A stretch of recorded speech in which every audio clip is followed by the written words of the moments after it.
مرد 28 ساله قبلا هم صعود شده از جماعت سرزم شهر پنجکند به اون عیبدار می شود که شام 3 سپتامبر تخمینا ساعت 18:00 در خانه استقامتیش از سبب رشک با همسر جوان 22 ساله‌اش مناقشه کرده با رویمال زنونه گلوی او را بوغی کرده کشته است. او سپس با مقصد رویپوش نمودن جنایت صادر کردهش جسد همسرش را با ارغمچین در اوغلخانه به دار آویخته آدمکشی‌اش را همچون خودکشی وانمود کرده است. به ضد این ساکن سرز بر اساس قسم یکم ماده 104 کودکس جنایتی تاجیکستان پرونده آغاز کردند.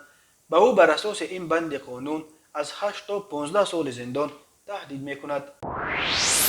ضمن برگزار نمودن چاره‌بینی‌های اپراتیوی جستجویی از جانب کارمندان میلیشیا، جوان 20 ساله ساکن شهر دوشنبه همچون گمانبر در صادر نمودن جنایت راهزنی دستگیر کرده شد.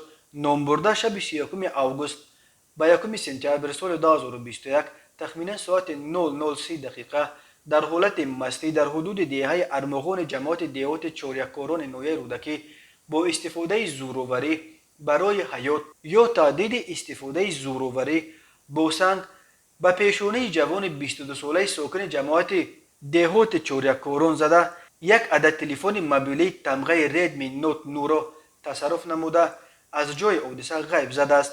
ضرر رسانیده شده 2600 سومونی را تشکیل می‌دهد. از روی این حادثه تفتیشات ادامه دارد.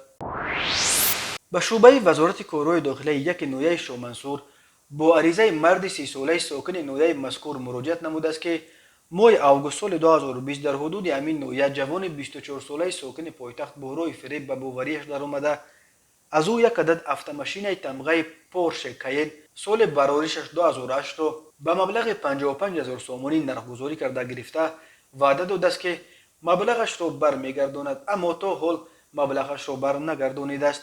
اینچنین نامبرده با همین راه ماه ینور سال 2021 در حدود نویه شامنصور به باوری مرد 36 ساله ساکن شهر دوشنبه درآمده از او یک عدد автомاشین تمغه خوندای صنعت سال برآوریشش 2010 را گرفته وعده داده است که مبلغش را برمیگرداند، اما تا حال مبلغ‌های به دست آورده‌اش را بر نگردانیده به منفعت شخصیش صرف نموده است.